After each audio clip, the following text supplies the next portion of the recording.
लालू प्रसाद यादव ने अपने जादव के लिए क्या किया? कुछ नहीं किया। दूध बनाने की वो नहीं हुआ, लेकिन आपके अगेंस्ट FIR नहीं रजिस्टर होगा, सब काम हो गया।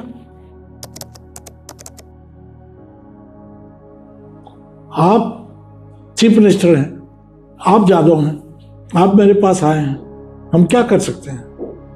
10 आदमी को दिखेगा, ठीक है भैया, सब पुलिस स्टेशन को बोल दो जादव को FIR करने से पहले हमसे पूछ के करो, आपका काम हो गया।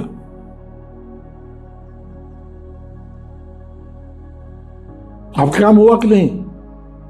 भाई दो चीज है, आप फेवर लेना चाहते हैं, वो नहीं कर सकते, लेकिन आप क्राइम करना चाहते हैं और उसके बाद आपको फेवर चाहिए। यदि हमने कह दिया कि आपके अगेंस्ट FIR नहीं रजिस्टर होगा, आप जो मर्जी करो, और क्या चाहिए आपको? तो आप ये कहना चाहते हैं कि व्यक्ति जो चीफ मिनिस्टर की कुर्सी पर बैठा है, वो उसका ध्यान जो है अपनी जाति के लोगों पर, क्योंकि आपने कहा कि ना करके भी वो बहुत कुछ कर गया, बहुत कुछ कर देता है, तो इसका मतलब ये हुआ कि वो अपनी जाति के लोगों पर भी उसका ध्यान है, अपने परिवार पर भी ध्यान है, क्योंकि अगर कुर्सी है और उसने तब उनके लिए कुछ नहीं किया तो कुछ नहीं किया, यही कहना चाहते हैं? एकदम यही कहा, हो ही रहा है। कहना क्या चाहते हैं? हम तो बता रहे हैं इंसिडेंट्स। मैं ये नहीं कहना चाहता हूँ क्या हो रहा है क्या नहीं हो रहा है, तो सबको दिख रहा, हमको भी दिख रहा है, आपको भी दिख रहा है, जनता को भी दिख रहा है। मैं ये नहीं कह रहा हूँ कि ये कहना चाहते हैं, मैं कह रहा हूँ कि क्या हो रहा है, क्या होना चाहिए। जो हो रहा है वो होना चाहिए, वो ही ठीक है। हाँ, उसको रोकने का काम अपोजिशन पार्टी है, उसके लिए पार्टी बनी हुई है। भाई डेमोक्रेसी में प्रोविजन है कि गलत कर रहे हैं तो रोकिए, तो हम गलत करने दे नहीं रहे, क्योंकि हम ऐसा कोई काम ही नहीं करेंगे जो दिखेगा गलत। तो जो महाभारत में धृतराष्ट्र ने दुर्योधन के लिए किया, आंखें बंद कर ली, वैसे ही ईश्वर ने आंखें बंद थी कर रखी थी, लेकिन उसके किए कराए पर निगाह नहीं रखी, उस पर रोक टोक नहीं रखी,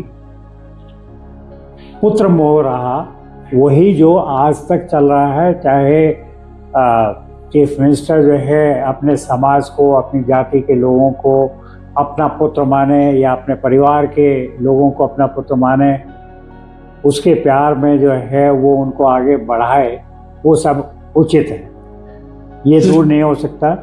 तो फिर क्यों जातिवाद को खत्म करने की आवाजें उठती हैं?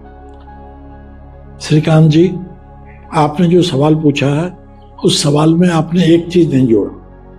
धृतराष्ट्र अंधे थे, लेकिन लड़ाई के मैदान में क्या हो रहा है उसको सारी कहानी एक आदमी बैठ के बताता, उसका नाम आपको मालूम हो? संजय। हाँ, संजय को वीडियो की तरह से दिखता था और संजय हर चीज बताता था, वो हर चीज जानते थे। तो आपका ये कहना कि वो नहीं देख रहे थे, ये मैं नहीं मानता, वो सब चीज देख रहे थे। लेकिन देख रहे थे और जो राजा के रूप में उनका कर्तव्य था उस पर एक्ट नहीं कर रहे थे। एक्ट नहीं करके ही काम कर रहे थे, एक्ट नहीं करके ही अपना, जैसे किसी की एक्ट नहीं कर, जैसे FIR नहीं रजिस्टर हो, ये काम एक्ट नहीं करके भी हम काम कर रहे हैं, ये यही काम वो भी कर रहे थे। उनको सब जगह मालूम था कि द्रौपदी का क्या हो रहा है, वो आंख बंद था, लेकिन आंख तो दिख रहा था, सभा भवन में तो सबको दिख रहा था, चुप थे क्योंकि नहीं देख रहे हैं। अच्छी बात है ना कि लोग को दिख रहा है कि हम नहीं देख रहे हैं। लेकिन सब आपने एक नई थ्योरी, एक नए तथ्य की तरफ ध्यान दिलाया कि चीफ मिनिस्टर्स चाहे कोई आए हों बिहार में, उन्होंने अपनी जाति के लोगों के लिए, अपने परिवार के लिए काम किया। आम जनता को उससे उतना फायदा हुआ या नहीं हुआ उस तरफ उन्होंने ध्यान नहीं दिया, ऐसा मानते हैं? इसमें थोड़ा सा मैं सुधार करूंगा।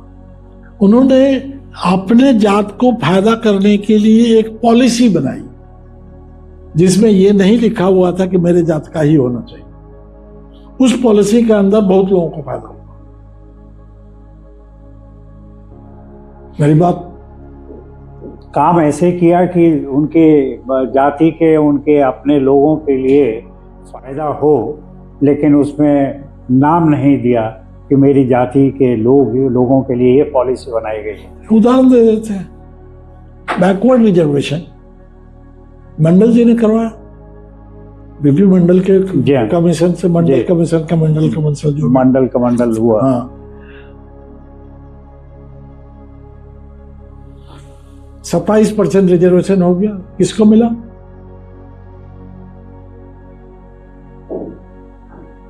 अब ऐसा है कि कॉम्पिटिटिव एग्जामिनेशन होगा तो 27%, टॉप 27% को मिलेगा ना।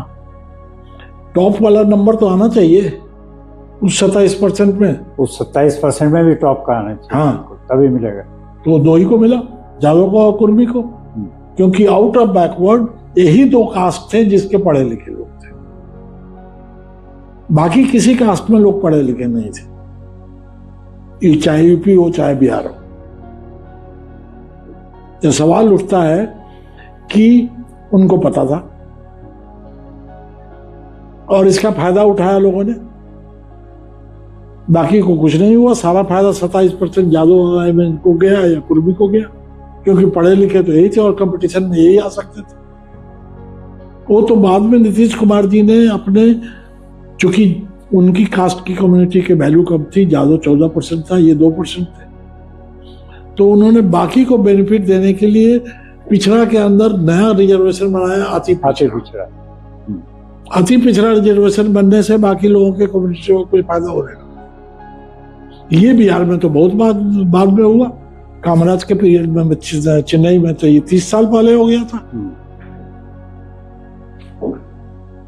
कामराज के पीरियड में चेन्नई में ये बहुत पहले हो गया था, आपको मालूम होगा। कामराज ब्राह्मण नहीं थे, भूमियार नहीं थे, तो बिहार में पहले क्यों नहीं हुआ?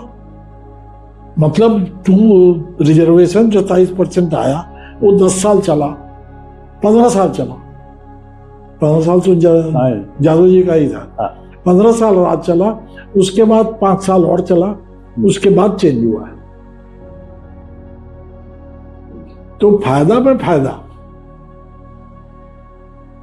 पिछड़ा में अति पिछड़ा। हाँ, नहीं, पिछड़ा में फायदा पिछड़ा को नहीं मिला, जिसको रियल मिलना चाहिए था, जिसके लिए लॉ बना, उसको नहीं मिला।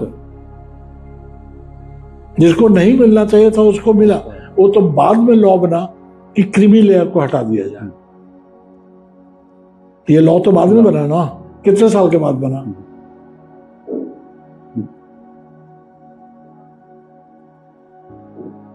सब। डॉक्टर साहब, आप हमारे होम स्टूडियो में आए, आपने जातिवाद पर अपने विचार रखे, नए तथ्य बताए और उनका विश्लेषण किया। आपका बहुत बहुत धन्यवाद। मैं श्रीकांत शर्मा अपने श्रोताओं का, दर्शकों का, सब्सक्राइबर्स का बहुत बहुत धन्यवाद करता हूं कि वो हमारे साथ जुड़े और इस पर कमेंट दें अपना, उनके क्या विचार है। हम चाहेंगे कि आप इस वीडियो पर जो विचार व्यक्त किए गए, तो आपके क्या विचार हैं उसे नीचे कमेंट बॉक्स में ज़रूर डालें और हम उन विचारों को आगे विश्लेषित करेंगे। अगर वीडियो अच्छी लगी हो, आप इस वीडियो को साझा करें, लाइक करें और सब्सक्राइब करें यदि आपने बिहार से नेटवर्क अभी तक सब्सक्राइब नहीं किया है। धन्यवाद।